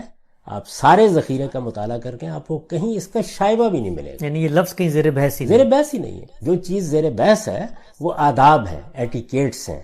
یعنی یہ بتایا جا رہا ہے کہ دیکھو تم گھروں میں جاؤ تو اجازت کس طریقے سے لو، تم ملو تو کس طریقے سے اپنے نگاہوں پر پہرا بٹھاؤ۔ اس طرح کی چیزیں جو بیان کی گئی ہیں، اس کے لیے صحیح ترین تعبیر اگر کوئی ہو سکتی ہے تو وہ وہی ہے جو میں برسوں سے اختیار کیے ہوئے مرد و زن کے اختلاط کے آداب، عورتوں اور مردوں کے ایک دوسرے کے ساتھ میل جول کے آداب۔ ٹھیک ہم صاحب۔ اچھا، اگلا سوال یہ ہے کہ ان میل جول کے جو آداب ہیں ان کا سورس کہاں ہے، ریفرنس کہاں ہے، ماخذ کیا ہے؟ یعنی ہم یہ دیکھتے ہیں کہ دین کے دو سورسز ہیں، آپ بار بار توجہ دلاتے ہیں، قرآن مجید اور سنت۔ اب مثلا ہم اللہ میاں کے پاس جانا چاہتے ہیں پوچھنے کے لیے کہ میل جول کے آداب کیا ہیں، تو ان میل جول یا اختلاط مرد و زن کے آداب کا سورس کیا ہے؟ قرآن مجید ہے، سنت ہے، کیا ہے؟ قرآن مجید ہے۔ یعنی یہ سب چیزیں قرآن مجید میں زیر بحث آئیں، قرآن نے ان کو خود موضوع بنایا ہے۔ یہ سورہ نور میں زیر بحث آئے ہیں اور بڑی تفصیل سے زیر بحث آئے ہیں، اور پھر کچھ چیزیں سورہ احزاب میں زیر بحث آئی ہیں جو ایک وقتی نوعیت کی صورتحال سے متعلق ہیں۔ وہ اس لیے اہم ہو گئی ہیں کہ ہمارے ہاں کچھ اہل علم نے ان کی تعمیم کی ہے، یعنی وہ ان کو عام لوگوں کے لیے بھی ضروری سمجھتے ہیں، یا ان کا فہم یہ ہے کہ اس میں غالباً یہ بات بیان ہوئی ہے، تو وہ بھی زیر بحث آتی ہیں، لیکن اصلاً یہ آداب سورہ نور میں بیان ہوئے۔ ٹھیک، اچھا اگلا سوال غام صاحب یہ ہے کہ عام طور پہ سمجھا جاتا ہے کہ یہ جو آداب آپ بیان کر رہے ہیں سورہ نور میں بیان ہوئے ہیں یہ عورتوں کے اختلاط سے متعلق ہیں، یہ یہاں پر بتائیے گا کہ یہ جو احکام ہیں یہ کیا عورتوں کے لیے وہاں پر زیر بحث آئے ہیں؟ عورتوں اور مردوں دونوں کے لیے زیر بحث آئے ہیں، دونوں کے لیے، یعنی آپ اندازہ کریں کہ اس میں تو سب سے پہلے یہ بتایا گیا ہے کہ آپ اگر جائیں کہیں تو آپ اجازت کیسے لیں گے، آپ انس کیسے پیدا کریں گے، گھر والوں کو اپنا تعارف کیسے کرائیں گے۔ اگر گھر والے آپ سے اس وقت نہیں ملنا چاہتے اور وہ یہ کہہ دیتے ہیں کہ آپ چلے جائیں واپس، یا آگے سے نہیں جواب دیتے، تو آپ دل میں تنگی محسوس کیے بغیر آ جائیں گے، تو استیزان کہتے ہیں اس کو۔ اسی طرح بتایا کہ گھروں کے اندر کن چیزوں کا لحاظ رکھیں گے، تو وہاں یہ سب چیزیں بہت تفصیل سے زیر بحث آئی ہیں، اور یہ بتایا کہ ایک پاکیزہ معاشرت کے لیے، پھر توجہ دلاؤں گا وہی تزکیہ، یعنی تمہارے دلوں کو بھی پاکیزہ رہنا چاہیے، تمہاری معاشرت کو بھی پاکیزہ رہنا چاہیے، تمہارے میل جول کو بھی پاکیزہ رہنا چاہیے۔ تو فرمایا ہے کہ یہ اصل میں ازکا واتھر لقلوب ہے، یعنی ہمارے دلوں کے لیے یہ چیز پاکیزگی کا باعث بنتی ہے۔ مردوں کو بھی کہا ہے، عورتوں کو بھی کہا ہے۔ ایک بات ہے جو صرف عورتوں کو خاص طور پر کہی ہے، باقی تو اللہ تعالیٰ نے وہاں یہ طریقہ اختیار کیا ہے کہ اے پیغمبر آپ مومن مردوں سے یہ کہہ دیں، اس کے بعد آتا ہے مومن عورتوں سے یہ کہہ دیں، مومن مردوں سے یہ کہہ دیں، مومن عورتوں سے یہ کہہ دیں، تو دونوں کو دہرا کے کہا ہے تاکہ کوئی ابہام ہی پیدا نہ ہو اس میں۔ تو اگر اس کو آپ نے بیان کرنا ہے تو یہ کوئی عورتوں کے لیے پردے کے احکام نہیں ہے، یہ مردوں اور عورتوں دونوں کے لیے احکام ہے۔ کس چیز کے ہیں وہ ایک الگ بحث ہے، لیکن دونوں کے لیے۔ ٹھیک، اچھا ہم سب آگے بڑھاتے ہیں اس بحث کو۔ اب آپ یہ بتائیے کہ یہ جو موضوع بحث ہے مرد و زن کے اختلاط کے معاملے میں، اس کو واضح کیجئے کہ اس میں آپ کا نقطہ نظر، جیسے آپ نے شروع میں بتایا اور لوگوں کو ایک اجنبی نقطہ نظر محسوس ہوتا ہے، وہ اس کی ابتدا کہاں سے ہوتی ہے؟ وہ کیا علمی اختلاف رائے ہے جو قرآن مجید کی ان دو صورتوں کو سمجھنے میں واقع ہوا؟ اور پھر میں چاہوں گا کہ ان دونوں صورتوں میں جو آپ کا نقطہ نظر ہے اس کو آپ براہ راست قرآن مجید کی وہ آیات کھول کے بتائیں کہ وہ ہے کیا۔ یہ سب سے پہلی چیز تو یہ ہے کہ جب میں نے عرض کر دیا کہ بنائے بحث تین ہی مقامات، یعنی سورہ احزاب میں 2 مقامات اور سورہ نور کا یہ مقام، بنائے بحث یہی ہے۔ تو ان کی جب آپ تفسیر کریں گے، ان کو سمجھیں گے، تو ایک طالب علم کی طرح، جیسے میں نے بارہا توجہ دلائی ہے کہ اگر آپ قرآن مجید کو جاننا چاہتے ہیں تو جو کچھ پہلے سے آپ جانتے ہیں، جو چیزیں آپ دوسروں سے سنتے ہیں، جو آپ کی معاشرت میں رائج ہیں، ان کو آپ ایک طرف رکھ دیجئے اور پھر ایک بالکل طالب علم کی حیثیت سے قرآن کے سامنے جا کے سرنڈر کر دیجئے۔ اس کی بات سنیے وہ کیا کہتا ہے، آپ کو جو کچھ قرآن مجید سمجھائے پھر آپ ایک نگاہ ڈال کے دیکھیے ایک سچے طالب علم کی حیثیت سے کہ یہ تو میں آج اس کو دیکھ رہا ہوں۔ سوال یہ ہے کہ مجھ سے پہلے بھی 12-13 صدیوں میں اہل علم اس کو دیکھتے رہے ہیں، تو آپ ان کے تعویلات، ان کی تشریحات، ان کی تفسیریں، ان پر ایک نگاہ ڈالتے ہیں۔ نگاہ ڈالنے کے بعد آپ دیکھتے ہیں کہ جو بات میں نے سمجھی تھی اور اگر دوسرے مجھ سے مختلف سمجھ رہے ہیں تو ان کا استدلال کبھی تو نہیں ہے، پھر اس کا تقابل کرنے میں ایک عمر گزرتی ہے، یہاں تک کہ پھر آپ اس نتیجے پر پہنچ جاتے ہیں کہ نہیں یہاں یہ بات صحیح ہے۔ تو جو بات میں سمجھا ہوں سورہ نور میں یا سورہ احزاب میں، یہ ایسا نہیں ہے کہ اس کے ہر جز میں منفرد ہوں، بعض چیزوں میں میری انفرادیت ہے، لیکن بہت بڑے پیمانے پر جب آپ اس کا مطالعہ کریں گے اور دیکھیں گے کہ مثلا احناف کیا کہہ رہے ہیں، مثلا اصولین کیا بات کر رہے ہیں، مثلا ہمارے اہل تفسیر کیا کر رہے ہیں، مختلف آیات کو کیسے دیکھا جا رہا ہے، تو آپ یہ دیکھیں گے کہ میری آراء کی بہت سی چیزیں ایسی ہیں جو آپ کو ان لوگوں کے ہاں بھی ملیں گی، بلکہ دور حاضر میں مثلا آپ سید رشید رضا کو پڑھیں گے، آپ مفتی محمد عبدو کو پڑھیں گے، آپ حسن ترابی صاحب کو پڑھیں گے، تو آپ دیکھیں گے کہ وہ ایک مختلف اپروچ سے کم و بیش انہی نتائج تک پہنچ رہے ہیں۔ میں نے اس لیے توجہ دلائی کہ مولانا عامر گزدر صاحب نے اس کا بڑا تفصیلی مطالعہ کیا ہے، یعنی میرا بھی نقطہ نظر اور اس سے پہلے جو نقطہ نظر ہے، تو جب یہ تصنیف لوگوں کے سامنے آئے گی تو ان کو اندازہ ہوگا کہ کیا پس منظر ہے اس ساری بحث کا۔ یہ اتنی سادہ بات نہیں ہے جیسے لوگ اس کو دیکھتے ہیں، اس میں بڑی دقیق بحثیں ہیں۔ میں صرف ایک چیز کی طرف توجہ دلاؤں گا، آپ نے مولانا سید ابواللہ صاحب مودودی کا ذکر کیا، بڑی قابل احترام شخصیت ہے، یعنی میرے لیے تو وہ باپ کے درجے میں ہے۔ آپ یہ دیکھیے کہ جس طرح وہ ایک بالکل مختلف نقطہ نظر رکھتے ہیں اس معاملے میں، تو جب انہوں نے تفہیم القرآن میں ابو بکر جساس پر، جلیل القدر حنفی عالم ابتدائی زمانے کے، ان کی رائے نقل کی ہے، تو اس پر تعجب کا اظہار کیا ہے کہ اچھا جساس یہ مانتے ہیں. کیوں؟ وجہ کیا ہے؟ اس لیے کہ آپ کے گرد و پیش کی معاشرت اور ہے. آپ جانتے ہیں کہ ہماری دلی کی اشرافیہ، ہمارے ہاں کی جو تہذیبی روایت ہے، اس میں یہ پردہ وہاں بھی نہیں رہا تھا جہاں پر اس کو بعض علماء بیان کر دیتے ہیں. یہ اس سے بہت آگے جا چکا ہوا تھا. یعنی اس میں ایسی ایسی چیزیں شامل ہو گئی تھیں کہ جو آپ کو کتابوں میں کہیں ملیں گی نہیں، علماء کے یہاں زیر بحث ہی نہیں ہوں گی. مثال کے طور پر یہ کہ عورتیں پالکی میں نکلیں. آپ اندازہ کریں کہ اس میں یہ تک ملحوظ رکھا جاتا تھا کہ آپ نے ایک ڈیوڑی کے اندر جا کے وہ پالکی رکھ دینی ہے. اس میں بھی کوئی اینٹ پتھر رکھ دیا جاتا تھا کہ وزن تک کا اندازہ نہ ہو. خاتون آ کے بیٹھ جائے گی، کہار اس کو اٹھائیں گے اور پالکی میں لے جا کے کسی دوسرے کی جوڑی میں پہنچا دیں گے. اسی طرح سے اگر اس بیچاری نے کپڑے دھونے ہیں تو ان کے لیے بھی یہ ہے کہ کہیں ایسی کسی الگنی پر نہ ڈال دے جس کو لوگ دیکھ رہے ہیں. اس نے بال بنائے ہیں اور بال کنگھی میں آ گئے ہیں، وہ بھی کہیں دفن ہونے چاہیے تاکہ اس پر کسی کی نگاہ نہ پڑ جائے. تو یہ جتنی چیزیں میں نے خود اپنی معاشرت میں یہ دیکھی، اپنے ہاں دیکھی، اپنی خواتین کو یہ بات کرتے ہوئے دیکھا ہے. کیوں؟ وجہ کیا ہے؟ اس کی وجہ یہ ہے کہ جس وقت آپ کسی چیز کو اس طرح معاشرت، تہذیب، ثقافت کا حصہ بنا دیتے ہیں تو اس میں انتہا پسندیاں پیدا ہونی شروع ہو جاتی ہیں. تو یہ پس منظر ہے، یعنی یہ اشرافیہ کا ایک خاص رہن سہن ہے. ورنہ مجھے یہ بتائیں، میں ایک دیہاتی آدمی ہوں، یعنی یہ جو کچھ ہے پردہ، یہ ہماری مائیں ایسے ہی کرتی تھی. اسی طریقے سے ہمارے اپنے تہذیبی پس منظر میں یہ سمجھا جاتا تھا. اسی کو دین کا تقاضا. میں کسی وقت حیران ہوتا تھا، میں بالکل یعنی ان دیہات میں رہا ہوں جو بالکل باہر کے دیہات ہیں، ان میں پیدا ہوا پلا بڑا، تو میں حیران ہوتا تھا کہ یہ پردہ جو میری والدہ کر رہی ہیں، یہ تو اس پورے گاؤں کی کسی عورت نے بھی نہیں کیا. وہ جو کھیتوں میں کام کرتی ہیں، وہ کھیتوں میں کام کر رہی ہیں، باہر جا رہی ہیں، پانی لا رہی ہیں، ہمارے گھر میں آ رہی ہیں. یعنی اس طریقے سے گویا دو الگ الگ صنفیں وجود میں آ گئی ہوئی تھی. اچھا، وہاں کسی کو تردد بھی نہیں ہوتا تھا. آپ یہ دیکھیے کہ وہی مغلانی، وہی کام کرنے والی، جس کو آپ اپنے ہاں پنجاب وغیرہ ماسیاں کہتے ہیں، وہ دلی کے گھروں میں آ رہی ہیں. آپ ڈی پی نذیر احمد کے ناول پڑھیے، وہاں کسی کے ماتھے پر شکن نہیں آتی پردہ کدھر گیا. لیکن جو اپنی خواتین ہیں ان کے لیے بالکل دوسرے. تو یہ چیزیں جب اس طرح تہذیبی روایت کا حصہ بن جاتی ہیں تو لوگ ان میں بڑے حساس ہو جاتے ہیں. اس حساسیت کو ایک طرف رکھ دینا چاہیے. یہ حالات سے پیدا ہوتی ہے. میں اس کو الٹ کے کہوں گا، جس طرح موجودہ زمانے میں تہذیب، فیشن، مغربی معاشرت نے ہمیں بہت سی چیزیں جن کے بارے میں حساس ہونا چاہیے ان میں بحث کر دی ہے.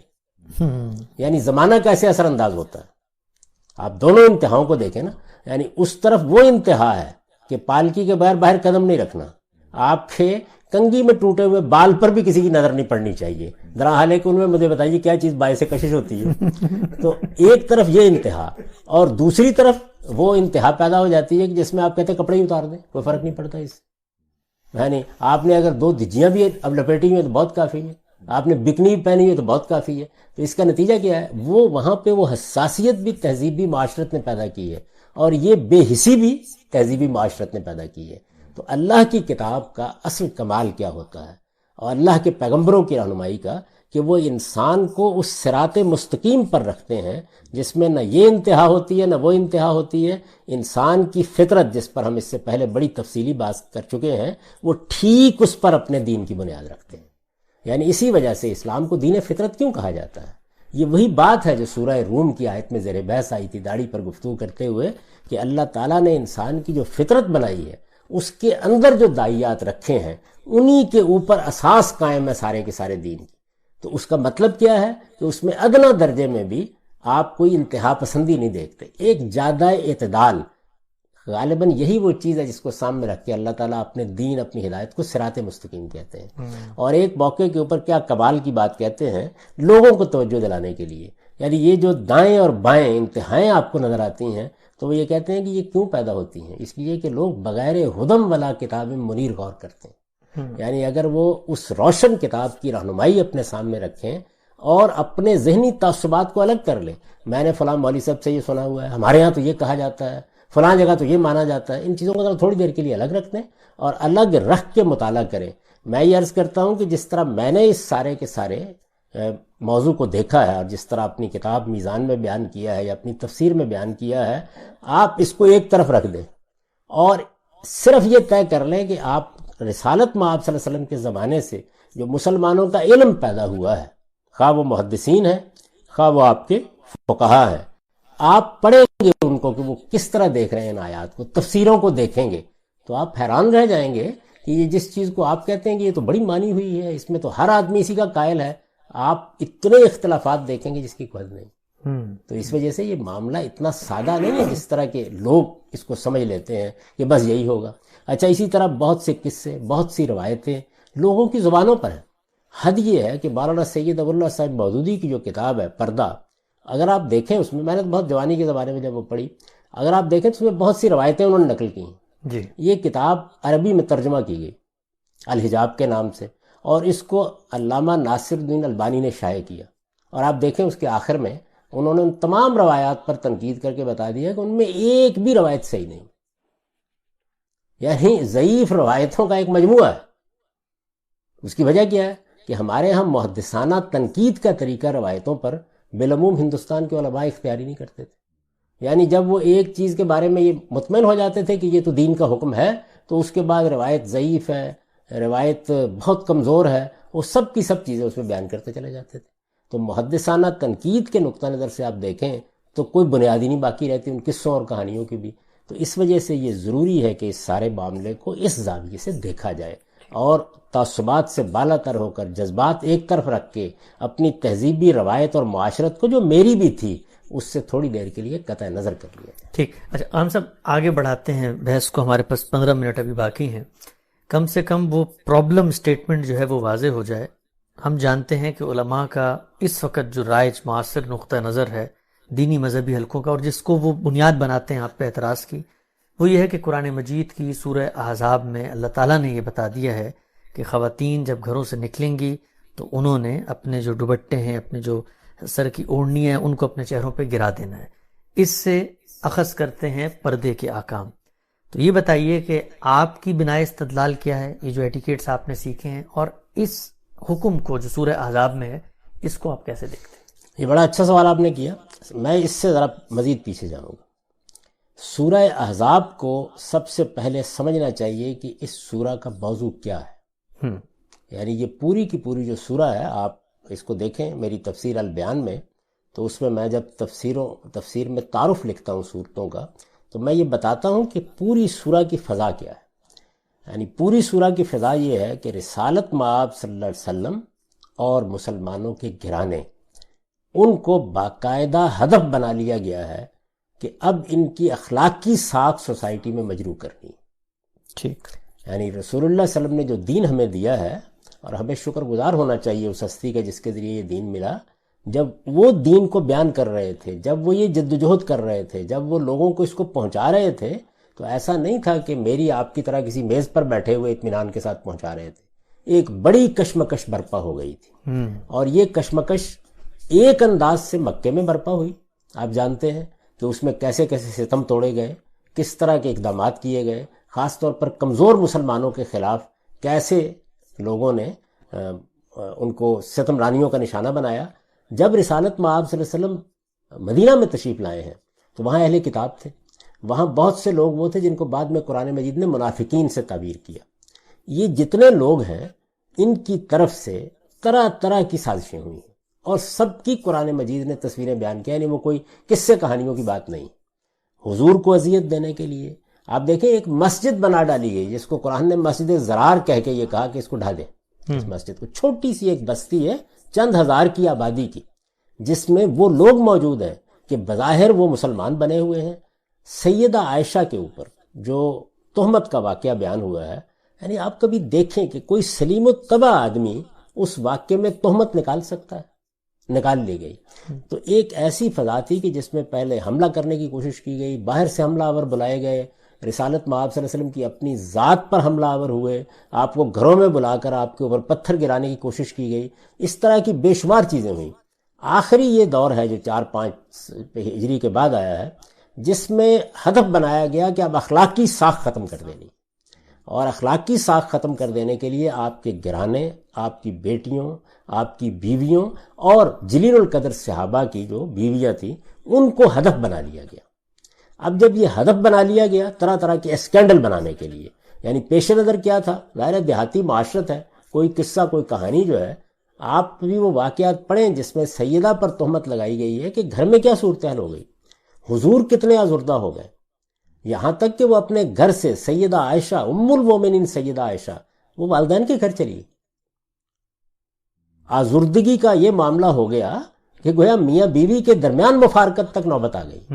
یہ صورتحال آپ دیکھیں، اس موقع پر حضور نے کتنے رنجیدہ ہو کر بعض گفتگویں کی ہیں، بعض سوالات کیے ہیں، مسجد میں کیسا ہنگامہ برپا کر دیا گیا، یعنی ایک موقع پر جب آپ نے اس سے متعلق اپنے تاثرات کا اظہار کیا، آپس میں صحابہ کرام کے تبصروں کی نوعیت کیا بنا دی گئی، کیسے کیسے لوگ اس میں ملوث ہو گئے، ان کا ذکر کیا قرآن مجید نے۔ تو یہ صورتحال اور پس منظر تھا کہ جس میں یہ فضا بن گئی کہ رسول اللہ صلی اللہ علیہ وسلم کا گھر، آپ کی خواتین، ظاہر ہے ایک عام دیہاتی معاشرت ہے جس میں سب لوگ رہ رہے ہیں، یہ گویا اسکینڈل کا ہدف ہے۔ اب اگر یہ کوئی اسکینڈل بن جاتا، خدا نخواستہ جھوٹا یا جس طرح کا بھی تھا، یہ بن جاتا اور اس کی شہرت ہو جاتی، تو اس کا مطلب کیا تھا کہ اللہ کا پیغمبر جو ہدایت کا منبع ہے، جس کی طرف ہم سب نے قیامت تک دیکھنا ہے، جس کی دی ہوئی ہدایتی کے اوپر پوری انسانیت کو کھڑا ہونا ہے، اس کی شخصیت مجروح کر دی گئی۔ یہ اتنا بڑا معاملہ ہے جو اصل میں سورہ احزاب کا پس منظر ہے، یعنی سورہ احزاب جو ہے وہ اس مسئلے کو دیکھ رہی ہے کہ اب اس میں کیا کرنا ہے۔ پہلے تو یہ بنیادی بات سمجھنی چاہیے۔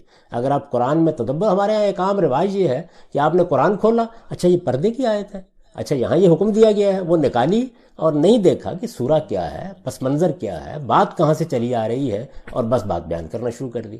تو آپ پہلے تو یہ دیکھیں، اور اگر اس کا ذوق ہو کہ آپ اس سورہ کے اندر اتر کر جان سکیں، تو اس کے لیے تدبر قرآن میرے جلیل القدر استاذ امام امین حسن اصلاحی کی ذرا اس کا مطالعہ کریں، آپ کو اندازہ ہوگا کہ کیا صورتحال بنا دی گئی ہے حضور کے لیے۔ اب اس میں میں ان آیات پر آنے سے پہلے کہ جس میں مسلمان عورتیں بھی شامل ہیں، آپ کو توجہ دلاؤں گا کہ خود حضور کے گرانے کے معاملے میں کیا ہو گیا۔ پہلا کام کیا ہوا؟ اب اللہ تعالیٰ دیکھیے، اس کائنات کا خالق اس صورتحال سے نمٹ رہے ہیں۔ ویسے تو کوئی مشکل کام نہیں، عذاب نازل ہو جاتا، لیکن وہ پیش نظر نہیں ہے، تو اس صورتحال سے نمٹنا ہے۔ اس سے نمٹنے کے لیے آپ سے یہ کہا گیا کہ آپ اپنی بیویوں سے کہیں کہ وہ انتخاب کر لیں ایک بار پھر، اگر وہ آزادانہ زندگی بسر کرنا چاہتی ہیں تو کریں، اس لیے کہ مہمات اسی طرح کی عورتوں کے ذریعے سے چلائی جا رہی تھی، یعنی اس طرح کے پیغامات ہوتے تھے، کہیں موقع مل گیا بات کرنے کا کہ آپ تو شہزادی ہیں، آپ کی تو بڑی حیثیت ہے، یہ آپ کو کن حالات میں رکھا ہوا ہے انہوں نے، آپ اگر یہاں نہ ہوتی تو معلوم نہیں کون کون تھے کہ جو آپ کے ساتھ شادی کرنے کے لیے تیار ہوتے۔ اس طرح کی فضا بنائی جا رہی ہے۔ تو اس میں یہ کہا گیا کہ آپ اپنی ازواج کو، ازواج مطہرات کو، یہ تخیر اس کو کہا جاتا ہے، چوائس دے دیں کہ وہ اگر آپ کو چھوڑ کے جانا چاہتی ہیں تو چلیے، کوئی ان کے اوپر مسئلہ نہیں ہوگا، یعنی ہم آپ کے لیے دوسرے بندوبست کر دیں گے۔ اب یہ کیا چیز تھی؟ یعنی مقصد یہ تھا کہ اس موقع پر ازواج مطہرات جس کردار کا مظاہرہ کریں گی، اس کے لحاظ سے یہ فتنہ دم توڑ دے گا، حوصلے پست ہو جائیں گے۔ جیسے سیدنا ابراہیم کو ایک امتحان سے گزارا گیا، تو ازواج مطہرات کو بھی اس امتحان سے گزارا گیا، اور اس امتحان سے یہ آسان معاملہ نہیں تھا، یعنی ترغیبات کی ایک دنیا باہر موجود ہے۔ رسالت مآب صلی اللہ علیہ وسلم میں جیسے کہ پھر قرآن مجید کی اس آیت کے تحت روایات سے معلوم ہوتا ہے کہ جا کے اپنی ازواج سے بات کی، تو انہوں نے کہا کہ نہیں، ہمیں تو ایک لمحے کے لیے بھی نہیں سوچنا، ہم بہت سوچ سمجھ کے آپ کے ساتھ ہیں اور آپ ہی کے ساتھ رہیں گے۔ تو انہوں نے انتخاب کر لیا۔ جب انتخاب کر لیا، یعنی پہلے چوائس دیا گیا، آپ عام عورتوں کی زندگی بسر کرنا چاہتی ہیں تو آپ چلی جائیں، اگر آپ چلی جاتی ہیں تو ہم آپ کو اطمینان کے ساتھ خوش اسلوبی سے رخصت کر دیں گے، یعنی رسالت مآب صلی اللہ علیہ وسلم کے نکاح میں آپ نہیں رہیں گی، یہ آپ کو اختیار دیا جا رہا ہے۔ پہلے یہ بات کہی گئی، جس وقت انہوں نے یہ انتخاب کر لیا تو پھر انہیں کہا گیا کہ اب ہم آپ کو بعض خصوصی احکام دے رہے ہیں تاکہ یہ جو اسکینڈل بنانے والے لوگ ہیں ان کا خاتمہ کیا جا سکے۔ وہ خصوصی احکام دینے سے پہلے یہ بتایا کہ لستن کاحد من النساء، تم عام عورتوں کی طرح نہیں ہو، تمہاری حیثیت بڑی غیر معمولی ہو گئی ہے، تم پیغمبر کے ساتھ ہو، تو اب پیغمبر کو تمہارے ذریعے سے اور تمہیں پیغمبر کے حوالے سے دیکھا جاتا ہے، تو اس لیے اپنی اس ذمہ داری کو پہچانو۔ اور دیکھیے اللہ تعالیٰ کا انصاف، یعنی جو چیزیں عام لوگوں سے مطلوب نہیں ہیں پہلے انہیں عام لوگوں کی زندگی بسر کرنے کا حق دے دیا گیا. اگر وہ اس وقت کوئی انتخاب کر لیتی تو عام زندگی بسر کرتی، لیکن انہوں نے جب پیغمبر ہی کا انتخاب کیا، جو عزت جو شرف ان کو حاصل تھا انہوں نے اسی کو اپنی سعادت سمجھا، اور سب نے بغیر کسی توقف کے یہ کہہ دیا کہ نہیں، اس کا کوئی سوال ہی نہیں. جب یہ بات ہو گئی تو اللہ تعالیٰ نے کہا کہ اب ہمیں کچھ خصوصی احکام دینے ہیں، اور یہ خصوصی احکام دیتے وقت یہ ذہن میں رکھو کہ اگر کوئی غلطی ہوئی تو جس طرح دوہرا عذاب ہے تمہارے لیے، اسی طرح سے چونکہ تم یہ زائد ذمہ داریاں اور پابندیاں قبول کر رہی ہو تو تمہاری ہر نیکی کا دوہرا اجر بھی. یعنی اس کی بنیاد ہی بالکل یہاں سے رکھی ہے. یہ رکھنے کے بعد رسالت مآب صلی اللہ علیہ وسلم کی ازواج مطہرات سے یہ کہا گیا کہ آپ اب حجاب میں ہوں. یہ اصل میں یہ ہے وہ جگہ جہاں سے یہ مسئلہ پیدا ہوا. یعنی ازواج مطہرات کے معاملے میں یہ فیصلہ کیا گیا کہ وہ باہر نکلیں گی تو اہتمام کر کے، اور اگر گھر میں ہوں گی تو وہاں بھی کوئی اسی طرح نہیں آئے گا. مسجد میں بیٹھنے والے لوگ بھی اگر کوئی چیز لینی ہے تو کس طرح آئیں گے؟ ان سے کہا گیا کہ آپ کو باہر کی سرگرمیاں بھی ختم کر دینی. اسی میں یہ الفاظ آئے وَقَرْنَ فِي بُيُوتِكُنَّ، تم اپنے گھروں میں وقار کے ساتھ رہو گی، وہاں نماز کا اہتمام کرو گی، روزے کا اہتمام کرو گی، دینی سرگرمیوں میں مصروف رہو گی، اور جو اللہ نے بڑی نعمت تم کو دی ہے اس کی تبلیغ کی ذمہ داریاں انجام دو گی. یہ ہدایات ان کو کی گئیں. ان کے لیے دائرہ مقرر کیا گیا کہ آپ کے قریبی اعزاء اقربا کے سوا کوئی اور گھر میں بھی نہیں آئے گا. رسالت مآب صلی اللہ علیہ وسلم کے گھر میں کوئی کھانے کی دعوت ہوگی، کیا ہوگا، اس کے بھی آداب مقرر کر دیے گئے، اور اس کے ساتھ یہ اعلان کر دیا گیا کہ آپ کے بعد کوئی شخص ان خواتین سے نکاح بھی نہیں کر سکے. رسالت مآب صلی اللہ علیہ وسلم کو پابند کر دیا گیا کہ آپ ان کو طلاق بھی اب نہیں دے سکتے، ان کی جگہ کوئی دوسری بیوی بھی نہیں لا سکتے. تو یہ اصل میں وہ خصوصی احکام ہے جو ازواج مطہرات کو دیے گئے تھے، اور یقیناً انہی کے لیے یہ لفظ استعمال بھی ہوا. یعنی وہ حجاب میں رہیں گی، اس کا اہتمام کریں گی. یہ احکام ہیں جن کو بعض اہل علم نے اس طرح سے سمجھا کہ وہ چونکہ اس پوری امت کے لیے آئیڈیل تھیں تو ان کو احکام دے دیے گئے ہیں، اور پھر ایک ایک چیز سے احکام مستنبط کرنے شروع کر دیے. مثلا آپ دیکھیے کہ ازواج مطہرات سے یہ کہا گیا کہ عام حالات میں تو ہر آدمی جب آپ کے گھر آتا ہے یا باہر سے بات کرتا ہے تو اس سے نرمی سے، شفقت سے بات کرنی چاہیے. آپ تو مائیں ہیں اور آپ کی یہی حیثیت ہے. لیکن یہ منافقین چونکہ اسکینڈل بنا رہے ہیں تو اگر کسی وقت کوئی بات کرے تو ایسا لب و لہجہ رکھیے کہ جس کے نتیجے میں کسی کے اندر اگر طمع موجود ہے تو اس کو ہوش آ جائے. اچھا، اب آپ دیکھیے کہ یہ کس پس منظر میں بات کہی جا رہی ہے. یعنی آپ کو معلوم ہے کہ آپ کے گھر پر کچھ لوگ حملہ آور ہونے والے ہیں اور آپ خواتین کو کوئی ہدایت کر رہے ہیں. وہاں سے کیا کہا کہ عورت کی آواز کا پردہ. یعنی یہ آپ دیکھ رہے ہیں نا، یعنی ایک زاویہ نظر کی غلطی پورے پس منظر کو جو سورہ سے بالکل واضح ہے، آیت آیت سے واضح ہے، جس کے اندر اللہ تعالیٰ نے ایک ایک اسٹیپ کو واضح کیا ہے. یعنی پہلے موقع دیا کہ وہ جا کے عام عورتوں کی زندگی بسر کریں، پھر یہاں سے بات شروع کی کہ لستن کاہدم من النساء، تم عام عورتوں کی طرح نہیں ہو. پھر بتایا کہ تمہارے لیے اب اجر بھی دوہرا ہوگا، غلطی کرو گی تو سزا بھی دوہری ہوگی. یہ سب کچھ کہنے کے بعد یہ ہدایات دی گئی. اچھا، اسی طرح جب یہ کہا گیا کہ وہ کرنا فی بیوتکن، تو کیا کہا جا رہا ہے کہ عام عورتوں نے باہر نکلنا ہے، گھروں سے باہر جا کے کوئی کام کرنے ہیں، کھیتوں میں جانا ہے، انہوں نے جا کے جانور چرانے ہیں، جو اس وقت کی معاشرت ہے. تم لوگوں کو اب یہ سب کام میں بالکل نہیں جانا کسی چیز. تمہیں گھروں میں وقار کے ساتھ رہنا ہے تاکہ اس اسکینڈل کا مقابلہ کیا جا سکے. اب اس سے لوگوں نے کیا استنباط کیا کہ عورت کا دائرہ عمل اس کا گھر، چار دیواری کے اندر رہنا ہے. ذرا حالے کہ اگر آپ اس زمانے کی پھر دیکھیں کہ جب یہ احکام نازل ہوئے ہیں ازواج مطہرات کے لیے تو اس کا باقاعدہ اہتمام کیا گیا کہ کہیں دوسری عورتیں اس سے مشابہت نہ اختیار کر لیں، اس لیے کہ اس سے پھر التباس کا خطرہ تھا. تو اس لیے یہ ازواج مطہرات کے لیے خصوصی احکام تھے. ہمارے جلیل القدر اہل علم اور محققین کی ایک بہت بڑی جماعت ہے جو ان کو ایسے ہی دیکھتی رہی ہے اور بالکل درست دیکھتی رہی ہے. یہاں تک کہ آپ شاہ عبد القادر، آپ کے پہلے قرآن مجید کے ہندوستان میں اردو کے مترجم ہیں، ان کا 2 لفظوں کا حاشیہ دیکھ لیجئے. انہوں نے بھی یہ بات اسی طریقے سے بیان کی ہے. لیکن پھر ان کے بعد ہمارے ہاں کے اسی مذہبی پس منظر میں، یعنی جب علمی طریقہ نہیں رہا چیزوں کا، تو یہ جتنی چیزیں ہیں مولانا سید ابواللہ صاحب مودودی جب ان کو بیان کرتے ہیں تو وہ وہی کام کرتے ہیں کہ یہ دیکھیے یہ آواز کا پردہ ہو گیا، یہ آپ نے گھروں میں دائرہ عمل طے کر دیا گیا، یہ تمام چیزیں ہو گئیں، جبکہ اس پس منظر میں رسالت مآب صلی اللہ علیہ وسلم کی ازواج مطہرات کے لیے یہ خصوصی احکام دیے گئے، ان کا عام عورتوں سے کوئی تعلق نہیں ہے، اور یہ جس پس منظر میں دیے گئے وہ میں نے آپ کو سورہ سے واضح طریقے سے بتا دیا ہے۔ بہت بہت شکریہ غامدی صاحب، ہمارے پاس یہاں وقت ختم ہو رہا ہے۔ سورہ احزاب کے اس پس منظر کے بعد وہ جو آیت ہے اس کو انشاءاللہ ہم اگلی نشست میں زیر بحث لائیں گے، اور اس کے علاوہ آپ نے ذکر کیا مولانا امین حسن اصلاحی کا، وہ اس کو کیسے دیکھتے تھے سورہ احزاب کے ان احکام کو، اور ان سے کیا نتیجہ اخذ کرتے تھے، اس پہ آپ کی رائے، اور پھر احادیث اس ضمن میں جو زیر بحث آتی ہیں، یہ ساری چیزیں انشاءاللہ مکتب غامدی کی اسی سیریز میں جو آپ پر 23 اعتراضات عام طور پہ کیے جاتے ہیں زیر بحث ہیں، آئندہ انشاءاللہ گفتگو کریں گے۔ آپ کے وقت کا بہت شکریہ غام صاحب۔ بہت شکریہ۔